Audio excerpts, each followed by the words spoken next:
사람을 낚는 어부라는 제목으로 함께 말씀을 좀 생각해 보려고 합니다. 오늘 본문에는 예수님께서 12제자를 처음 부르시는 장면이 기록되어 있습니다. 12제자들 중에서도 가장 최측근이라고 할 수 있는 시몬 베드로, 또 그의 형제 안드레, 그리고 세베대의 아들 야고보와 그 형제 요한이 등장합니다. 학자들은 보통 이 12제자라는 개념을 만들어진 걸로 봐요. 10제자도 아니고 11제자도 아니고 하필 12제자잖아요. 이스라엘의 지파가 12지파잖아요. 그러니까 그 이스라엘의 12지파라는 개념, 물론 예수님 당시엔 그 12지파라는 개념도 그냥 우리로 치면 뭐 김씨, 박씨 그냥 뭐 이 정도 성씨 개념이지 뭐 옛날과 같은 그런 어떤 것들은 없었어요. 그래도 이게 전해져 오는 어떤 그 12지파라고 하는 그런 것들은 유명하게 이제 사람들에게 회자되고 또 익숙하게 들려졌습니다. 그러다 보니까 그 12지파, 예수님께서 이제 메시아로서 오신 거니까 우리를 그 마치 이스라엘의 그 12지파처럼 예수님이 다시금 새로운 백성들을 부르셔서 우리를 구원하신다. 그래서 이제 그 12지파의 개념을 이렇게 따와서 12제자란 말을 이렇게 그냥 만든 거다. 그렇게 이제 얘기하는 학자들도 있어요. 그런데 이렇게 만들어졌다고 얘기를 하면 이제 많은 오해들이 이제 생깁니다. 마치 성경의 저자가 아무것도 없는데 그냥 자기 마음대로 이걸 지어낸 건가? 이렇게 오해를 할 수 있어요. 그래서 이제 교회에서 이게 어떤 신앙을 가르칠 때 참 어려운 점이 그겁니다. 학문적으로 우리가 분명히 짚고 넘어가야 될 어떤 문제들이 있는데 이제 그런 걸 얘기하다 보면 이게 오해가 생겨요. 그러다 보니까 목사님들이 그냥 얘기를 안 하는 거야. 아예 얘기를 안 하는 거야. 해가 동쪽에서 떠서 서쪽으로 진다. 옛날부터 우리 그렇게 생각하고 믿어왔잖아요. 근데 이제 과학적으로 하자면 해가 뜨는 게 아니고 지구가 돌아가는 겁니다. 이러면 이제 머리가 복잡해지잖아요. 그럼 이게 어떻게 되는 거야? 괜히 복잡하니까 아예 그 얘기를 안 하는 거예요. 그런데 우리가 이 현대를 살아가면서 아무리 어렵고 복잡해도 해야 되는 얘기가 있고 사용해야 되는 게 있잖아요. 어르신들이 처음에 스마트폰 나왔을 때 어렵다고 다 안 썼어요. 그러니까 거기서 소외되는 거죠. 지금은 어떻습니까? 동사무소나 어떤 복지기관에 이런 데서 그 어르신들 휴대폰 가르쳐주는 수업들이 많아요. 지금은 어르신들도요, 저보다 더 잘 씁니다. 오히려 저는 젊지만 그냥 쓰는 것만 쓰거든요. 근데 어르신들은 배워가지고 와, 나보다 더 잘해. 막 AI 막 사진 편집하고 막 어르신들이 필요하잖아요. 뭐 어른들이 그런 거 알 필요가 뭐 있어. 엄마 아빠 그런 거 몰라도 돼. 그냥 옛날 거 써. 폴더폰 그냥 옛날 거 써. 그래도 뭐 사는데 큰 지장은 없죠. 근데 아주 중요한 것에서 소외되는 거예요. 근데 신앙도 마찬가지. 교회에서 자꾸만 어려운 얘기를 안 하고 해야 될 말을 안 하다 보니까 다들 아직도 해는 동쪽에서 떠서 서쪽으로 지는 거 아닌가? 아직도 그런 얘기만 하고 있는 거예요, 교회에서. 그게 발전이 없죠. 자, 12제자라는 게 원래 없는데 그걸 이렇게 만든 거다라고 학자들이 얘기하면 사람들이 오해를 해요. 뭐야? 원래 그런 거 다 없었는데 그냥 이거 성경 다 거짓말이야? 왜 그렇게 극단적으로 갑니까? 그게 아니라 이런 거예요. 예수님께서 제자들이 얼마나 많았겠어요. 근데 우리 예수님이 그 중에 12명을 탁 집어가지고 야, 너희들은 12제자야. 내 제일 측근이야. 너희들은 내 옆에 있어. 예수님이 그러셨겠어요? 우리가 믿는 예수님이 그런 분이에요? 자기 권력을 위해서 딱 측근들을 두고 사람들이 가까이 오지 못하게 하고 예수님이 그런 분 아니잖아요. 예수님은 그렇게 뭐 제자들 중에 몇 명을 콕 집어가지고 야, 니들은 내 신복이야. 이러신 분이 아니란 말이에요. 그럼에도 불구하고 그 수많은 제자들 가운데 아마도 사람들에게 유명하게 알려졌던 그런 제자들이 있었던 모양이에요. 그렇지 않겠어요? 예수님이 활동을 하고 이렇게 뭔가 일을 하다 보면 뭐 인물이 좋건 말을 잘했건 돈이 있건 뭔가 사람들에게 이렇게 어필되는 그런 제자들, 유명한 제자들이 생겨나기 시작했다는 거예요. 그런 제자들을 사람들이 12명이라는 그 당시에 유대인들에게 익숙한 12이라는 숫자로 이렇게 묶어가지고 부르기 시작했다는 거예요. 원래는 12제자라는 개념이 없었는데 사람들이 말하기 좋게 그렇게 12제자라는 개념을 나중에 만들어 냈다는 거예요. 우리 좀 그런 거 있잖아요. 뭐 연예인들 얘기할 때도 잘생긴 남자들 이렇게 얘기할 때 4대 천왕 뭐 이렇게 괜히 묶어서 얘기하잖아. 심지어 유명한 사람은 3명이야. 근데 괜히 좀 거기 좀 부족한 사람 1명 어디서 데려와서 괜히 묶어 이렇게 4대 천왕 뭐. 그 누가 뭐 5명이 막 열심히 뭘 잘하면 뭐라 그래요? 아 독수리 오형제다 뭐. 이렇게 뭔가 이렇게 묶어서 말하길 좋아하죠. 12제자라는 개념은 아마도 나중에 초대교회가 생겨나고 거기서 지도자의 역할을 감당했던 그 수많은 제자들 가운데 유명했던 그 제자들을 묶어서 12제자라는 개념을 나중에 만들어 냈다는 거예요. 예수님이 그렇게 누군가를 콕콕콕콕 집어서 12명만 따로 불렀던 게 아니라는 거예요. 근데 우리는 이제 성경에 나와 있는 대로 예수님이 베드로를 가장 먼저 부르셨기 때문에 베드로가 수제자였구나 뭐 이런 식의 개념은 예수님에게 없었다는 거죠.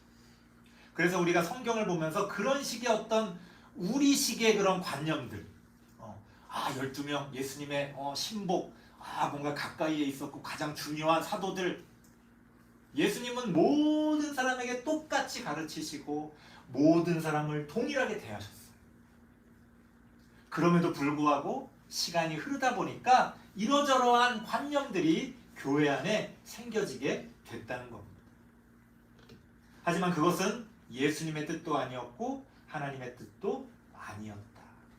우리가 일단은 그런 것들을 이해하고 이런 어떤 제자를 부르시는 오늘 장면들을 좀 살펴볼 수 있어야 합니다. 자, 그렇게 얘기하고 말씀드리고 오늘 본문을 보면 오늘 본문에서 중요한 것은 베드로도 아니고 안드레도 아니고 야고보도 아니고 요한도 아니에요.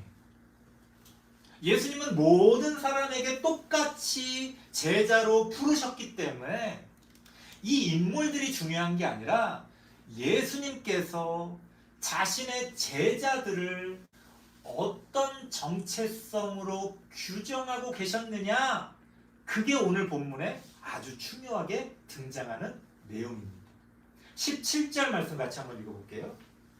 17절입니다. 시작. 예수께서 이르시되 나를 따라오라 내가 너희로 사람을 낳는 어부가 되게 하리라 하시니. 아마도 처음부터 베드로나 안드레나 야고보나 요한이 중요하진 않았을 거예요. 이들은 나중에 유명해진 사람들이에요. 나중에 사람들에 의해서 인정받은 사람이에요. 중요한 건 뭐예요? 사람들에게 계속 전해졌던 말씀은 뭐예요? 바로 요 빨간색으로 써있는 요 예수님의 요 문장. 나를 따라와라. 내가 너희로 사람을 낳는 어부가 되게 하리라. 요 말씀만이 사람들에게 전해지고 회자됐다는 거. 중요한 건 뭐예요? 예수님을 따르는 사람이 어떤 사람이냐? 예수님은 그것을 뭐라고 규정했다는 거예요? 사람을 낳는 어부라고 규정했다는 거예요. 근데 이제 여기서 또 이제 수많은 또 오해와 또 문제들이 생겨납니다. 자, 좀 설명을 드릴게요. 사람을 낳는 어부, 좀 어감이 안 좋죠. 예전에는 어땠는지 모르겠지만 요즘에는 왜 보이스피싱 뭐 이런 게 많다 보니까 왠지 뭔가 낳는다 그러면은 좀 어감이 안 좋아. 사람을 낳는다? 좀 그건 좀 이렇게 좀 부정적인 의미가 아닌가? 근데 우리는요, 이 사람이 낳는 어부라는 이 문장을 성경에서 읽고 나서는 우리 머릿속에 이미지를 그립니다. 낳는다? 아, 나는 사람을 낳는 사람이구나. 밖에 나가서 교회 사람들이 나올 수 있게 이렇게 낚아야 되겠구나. 그러니까 마치 낚시꾼이 갈고리에다가 미끼를 이렇게 해가지고 사람들을 유혹해서 낚듯이 우린 그렇게 전도를. 이 낚는다는 표현 때문에 우리가 그거를 나쁘게 생각하지 않아요. 뭐 그렇게라도 이렇게 낚으면 좋은 거 아닌가? 나는 사람을 낚는 어부인데? 이런 것들이 다 오해입니다. 놀랍게도요, 원어 성경을 보면 낚는다는 단어가 없어요. 분명히 우리 글 성경에는 사람을 낚는 어부가 되게 하리라. 사람을 낚는 어부. 야, 표현이 기가 막히다. 예수님이 왜 이런 말씀을 하셨지? 원어 성경을 보니까 사람을 어부 나오는데 낚는이 없어. 아무리 봐도 원어에. 그래서 아니 이게 어떻게 된 거지? 하고 원어를, 그러니까 헬라어죠. 헬라어 성경을 번역해 보니까 그냥 직역을 하면 이런 말이에요. 사람들의 어부들이 될 것이다. 사람들의 어부들이 되리라. 이게 원어에 나와 있는 말씀입니다. 좀 더 의역을 하자면 이런 뜻이겠죠 아마. 사람들을 위한 어부들이 되리라. 이게 성경에 나와 있는 말씀입니다. 근데 이제 우리말 성경을 번역하시는 분들이 이게 좀 사람들의 어부? 사람들을 위한 어부? 좀 명확하지가 않잖아요, 뜻이. 그러니까 어부니까 낚는 해서 사람을 낚는 어부 이렇게 번역을 하는 거예요. 근데 번역이 그렇게 썩 좋게 느껴지진 않아요. 사실은 가장 적합한 번역을 굳이 하자면 사람을 구원하는 어부 이렇게 번역할 수 있을 것 같아요. 하필 베드로, 안드레, 야고보, 요한이 어부였기 때문에 어부라는 말이 나온 거지, 여기서 어부라는 것도 중요한 건 아니에요. 만약에 이들이 교사였으면 사람을 구원하는 교사가 되는 거죠. 이들이 상인이었으면 사람을 구원하는 상인이 되는 거예요. 그러니까 어부도 중요한 건 아니에요. 중요한 건 그들이 다른 사람을 구원하는 자가 되어야 했다는 거예요. 그게 바로 제자가 가지고 있는 정체성이라고 오늘 성경은 이야기합니다. 자, 하지만 우리가 기억해야 될 것은 남을 구원하는 사람은 자신을 먼저 구원해야 한다는 거예요. 자기가 물에 빠져서 막 허우적거리는데 누굴 구해줘? 말이 안 되잖아. 내가 육지에서 안전하게 있어서 물에 빠진 사람을 구원하든 같이 물속에 있더라도 나는 헤엄을 칠 줄 알기 때문에 물에 빠진 사람을 구원하든 내가 먼저 구원받은 자여야 남을 구원할 수 있는 거지. 이게 무슨 어떤 교리를 가지고 뭐 전도 문구를 가지고 말로 그렇게 구원하는 게 아니에요. 그럼 우리는 어떻게 자신을 구원할 수 있을 것인가? 바로 사실 오늘 본문이 우리에게 말하고자 하는 것은 바로 그것입니다. 너희는 너희 자신을 지금 구원하고 있느냐? 어떻게? 우리는 어떻게 나 자신을 구원할 수 있을까요? 오늘 성경은 그 방법에 대해서 이렇게 이야기합니다. 너희가 구원에 대해서 구원받기 위해서 어떤 하나님이 우리에게 어떤 진리를 이렇게 전해주시는데 그 진리에 대해서 내가 어떤 반응을 보이느냐에 따라 구원이 결정된다는 거예요. 그래서 오늘 본문에서는요, 반복해서 두 단어가 등장합니다. 한번 읽어볼까요? 18절 말씀 한번 읽겠습니다. 시작. 곧 그물을 버려두고 따르니라. 20절 같이 한번 읽어볼게요. 20절 시작. 곧 부르시니 그 아버지 세베대를 품꾼들과 함께 배에 버려두고 예수를 따라가니라. 반복되는 단어가 나오죠. 곧 그리고 버려두고. 이 두 단어가 바로 구원에 대해서 또 진리에 대해서 우리가 어떻게 반응해야 하는지를 성경은 이 단어를 통해 우리에게 가르쳐주고 있다는 겁니다. 하나씩 한번 살펴보도록 하겠습니다. 첫 번째, 곧. 마가복음에서 이 단어가 굉장히 자주 등장하는데요. 곧이라는 건 뭐예요? 곧바로, 즉시, 즉각적으로.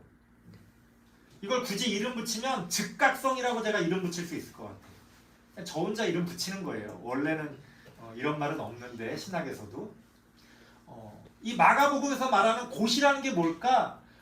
우리에게 진리가 선포되어졌을 때 그 진리에 대해서 즉각적으로 반응할 수 있는 사람이 구원을 얻는다. 진리에 대해서는요, 즉각적인 반응이 필요합니다. 구원이라는 건 지금 나의 결단으로 이루어지는 거예요. 나중은 없어요. 괜찮은 것 같긴 한데 좀 생각해 보고요. 나중은 없어요. 지금 실존적으로 진리의 말씀이 나에게 던져졌을 때 우리가 그것을 덥석 잡을 수 있느냐? 그것에 따라서 우리의 구원은 갈려지게 된다는 겁니다. 그래서 우리가 예수님을 믿고 따른다고 할 때 가장 중요한 개념 중에 하나가 이 곧, 즉각성이. 우리는 해야 할 일을 꼭 나중으로 미루는 버릇이 있습니다. 하지만 우리가 나중에요. 그 나중은 사실은 오질 않아요. 아유, 내일 할게요. 나중에. 내일이 됐어요? 또 나중에. 그러면 또 계속 밀려나는 거예요. 반드시 해야 할 것은 바로 지금 행해야 한다는 거예요. 오해하지 마세요. 단순히 어떤 실천을 얘기하는 게 아니라 그 진리를 받아들이는 결단이 바로 지금 있어야 한다.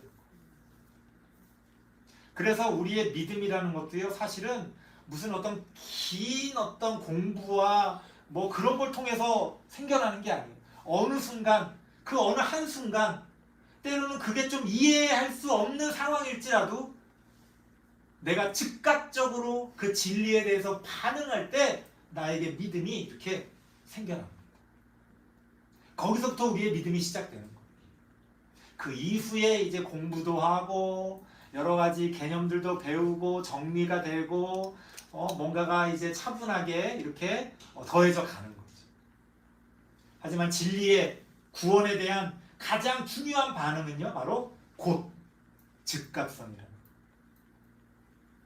단순히 예수 믿으세요 그것만이 아니라 우리가 말씀을 통해서 뭔가를 배워나갈 때 어느 순간 나에게 탁 던져지는 그 진리에 대해서 우리가 즉각적으로 그거구나, 그런 것이구나 하고 그 말씀을 우리가 탁 붙잡을 때 거기에서 믿음이 생겨지고 거기에서부터 하나님의 나라가 시작된다는 거예요. 근데 대부분의 사람들이 교회에서 뭐 설교를 듣고 성경 공부를 하고 뭐 기도를 하고 뭐 이렇게 합니다만 대부분요, 어떤 진리가 나에게 툭 던져졌을 때 그게 나한테 이익이 되는 게 아니라면요, 우리는 즉각적으로 거기를 해서 반응하기보다는 살짝 그것을 이렇게 밀어놔요. 하지만 했지만 하지만 또 그러자면 좀 생각할 게 많은 거지. 막 계산이 들어가는 거예요. 내가 이거를 했을 때 나에게 어떤 이익이 있고 계산이 들어가면 이제 그건 못하는 거예요. 하지만 기독교 신앙의 가장 중요한 개념은요, 이 즉각성입니다. 때로는 그게 좀 즉흥적으로 보여질 수도 있어요. 겸손하게 보여질 수도 있어요. 하지만 그 즉각적인 믿음의 반응을 통해 하나님은 일하시고 역사하신다는 것. 바로 그러한 것을 통해 우리의 믿음은 생겨나고 자라간다고 성경은 이야기합니다. 두 번째는요, 버려두고 예수님을 따랐다는 거예요. 굳이 이름을 붙이면 아까 즉각성이라고 이름 붙였잖아요. 이거는 제가 희생성? 원래 이렇게 좀 철학하고 이렇게 공부하는 사람은 문과생들은 항상 이름을 붙이려고 해요. 저도 이렇게 이름을 붙이려고 노력하는데, 왜냐하면 이름으로 딱 그 개념을 붙잡지 않으면 날아가거든요. 그러니까 그냥 버려두고 그러면 막연하잖아요. 이거는 진리에 대한 희생성. 무슨 말이냐? 희생할 수 있냐는 거예요. 왜 이런 말씀을 드리냐면요. 우리는요. 신앙생활을 하거나 어떤 교회에서 사역을 할 때 아주 큰 오해 가운데 하나가 뭐냐면 뭔가 이렇게 온갖 좋은 것을 더하는 것을 신앙이라고 생각해. 혹은 사역이라고 생각해. 돈이 있어? 돈을 많이 내. 노래를 잘해? 노래를 많이 불러. 잘 불러. 건강해? 그럼 몸으로 주방 봉사도 하고 막 주차장 봉사도 하고 뭔가 그걸 해. 우리는 내 신앙이나 사역에 대해서 이해하고 표현할 때 뭔가를 이렇게 잘하는 거, 좋은 거, 이를 이렇게 더하는 걸 그걸 한다고 생각해요. 그렇죠? 너 뭘 했냐? 그러면 그 좋은 것들, 그게 얼마나 더해졌는지를 우리는 계산을 합니다. 그런데요, 하나님은 그걸 그렇게 계산하지 않아요. 하나님이 뭐가 부족합니까? 하나님이 뭐가 없어요? 우리가 거기다 뭘 더한들 하나님에게 뭐가 유익해요?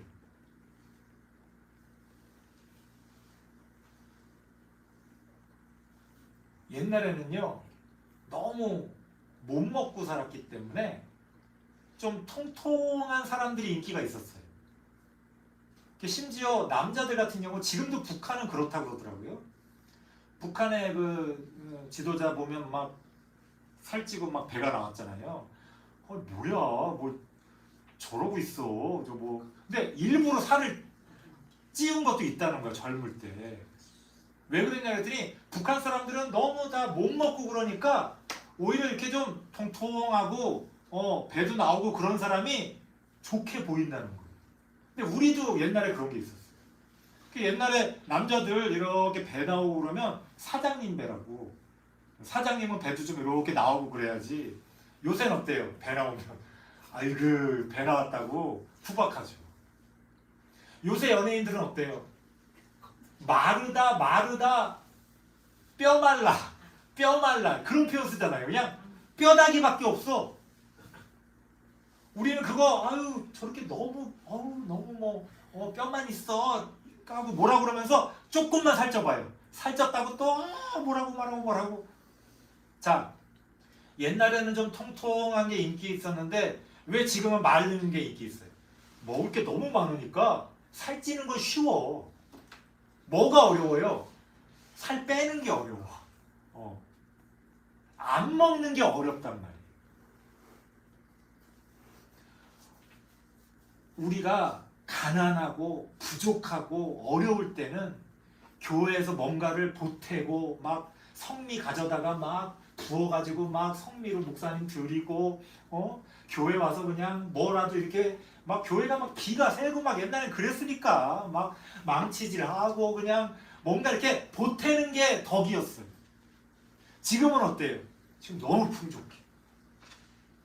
지금은 뭐가 덕이에요? 오히려 더하는 것보다 빼는 게 덕이에요. 하나님도 마찬가지예요. 하나님은 이 세상 모든 걸 가지신 분이에요. 우리가 하나님 앞에서 하나님 제가 이걸 더했어요. 저걸 더했어요. 제가 이걸 잘해요. 제가 이게 이렇게 잘났어요. 하나님 앞에서는 그건 아무 의미가 없어요. 하나님에게서 더 의미 있는 건 뭐냐? 우리가 하나님을 위해서 진리를 위해서 무엇을 버릴 수 있냐는 거. 더하는 것보다 더 어려운 게 버리는 겁니다. 더하는 거는요, 가지고만 있으면 더할 수 있어요. 버리는 거는요, 가지면 가질수록 버리기가 어려워져. 그래서 성경에 부자가 천국에 들어가기 어렵다라고 말하는 게 그런 뜻이에요. 내가 많은 걸 가지고 있으면 버리는 게 쉬울 것 같잖아요? 아니요. 많은 걸 가지고 있을수록 조금 버릴 수는 있죠. 많으니까 그냥 조금. 그게 상대적으로 남보다 크니까 내가 마치 굉장한 걸 버리는 것 같지만 하나님은 우리에게 온전한 걸 원하시거든요. 너가 가진 걸 다 버리고 나를 쫓아와라. 부자 청년에게 그렇게 말씀하셨잖아요. 만약 부자 청년이 아니라 가난한 청년이었으면 참 좋았을 텐데. 다 버리고 나를 따르라 그럼 뭘 했겠어요? 오케이. 땡큐. 버릴 게 없는데 뭐 당장 쫓아가지. 그런데 부자 청년은 가진 게 많았기 때문에 예수님을 쫓아갈 수가 없었어요. 오히려 가진 게 많기 때문에 버릴 수가 없는 거예요. 제자로서 구원에 대해서, 진리에 대해서 우리는 어떤 반응을 보여야 됩니까? 버릴 수 있어야 한다는 거예요. 여러분이 갖고 있는 가장 좋은 것, 그게 뭐 외모가 됐건 물질이 됐건 뭐 어떤 능력이 됐건 뭐가 됐건, 만약 그거를 하나님 앞에서 버릴 수 없다면, 하나님 저는 이게 없어도 살 수 있어요, 하나님만 있으면 살 수 있어요 라고 말할 수 없다면 그거는 믿음이라고 말할 수가 없는 거죠. 이런 질문이 참 불편합니다. 뭘 더하라고 말하는 건, 우리 어때요? 하나님, 제가 하나님께 많은 거 드릴 테니까 저한테 더 많이 주세요. 우리 그렇게 기도하잖아요. 하나님, 제가 하나님께 헌금 많이 할 테니까 더 부자 되게 해주세요. 우린 이렇게는 기도하지만, 하나님 제가 가진 거 다 버릴 테니까 하나님만 쫓아 살아가게 해주세요. 그렇게 기도하진 않죠. 교회에서도 그렇게 가르치는 게 어렵습니다. 뭔가를 교회에다가 보태라는 말은 서로 좋잖아요. 뭐 가진 게 많아서 보탤 수 있는 성도들도 좋고, 교회를 운영하는 목사도 좋고, 그러니까 교회에다 뭘 보태라는 말은 다 많이 해요. 그런데 버리라는 말은 다 불편한 거예요. 그런데 진리는, 구원은 바로 거기에 있다는 거예요. 목사님, 제가 헌금을 이렇게 많이 했어요. 뭐 어쩌라고. 나한테 준 것도 아닌데. 왜 나한테 알아달라고. 아니, 헌금 하나님한테 한 거 아니에요? 왜 나한테 알아달라고 그래요? 하나님, 제가 이렇게 나와서 봉사하고 그랬는데 난 인정 안 해주고 목사님 미워. 아니, 하나님을 위해서 한 거 아니에요? 나한테 잘 보이려고 한 거예요? 오늘날 교회에서 그런 일들이 얼마나 많이 벌어집니까? 내가 교회를 위해서 얼마나 이렇게 했는데 이번에 장로 선거하는데 내가 떨어졌어. 다 상처받아서 교회 떠납니다. 내가 교회를 위해서 이렇게 했는데 아무도 날 안 알아줘? 이런 교회 나도 안 다닐 거야. 왜 이런 일들이 벌어져요? 뭔가를 보태는 것만이 잘하는 줄 알지만, 사실은 하나님이 우리에게 요구하시는 것은 너가 버릴 수 있냐는 거예요. 당장 버리라는 건 아닙니다. 또 그냥 또 즉각적으로 또 목사님 그렇다면 제가 당장 다 버리고. 지금은 뭐 제가 예수도 아니고 지금은 우리가 그렇게까지 할 필요 없어요. 중요한 건 그런 질문을 던져야 한다는 거예요. 세상 중요하다고 생각하는 이것을, 우리는 그것 때문에 내가 하나님을 잘 믿는다고 생각하고 그게 나의 열매라고 생각하지만, 하나님은 우리에게 그걸 버릴 수 있냐고 질문하시는 거예요. 바로 그 질문에 대해서 우리가 그것을 버릴 수 있다, 아멘 하고 예수님을 쫓을 수 있다면 바로 그 사람이 예수님의 제자가 된다는 겁니다. 오늘 성경에 나오는 이 베드로, 안드레, 야고보, 요한은요, 그걸 다 버려두고 예수님을 따랐어요. 하나님은 심지어 우리가 믿는다고 붙들고 있는 것조차도 버릴 수 있느냐? 우리에게 그렇게 질문하십니다. 우리가 곧 버려두고 예수님을 따를 수 없다면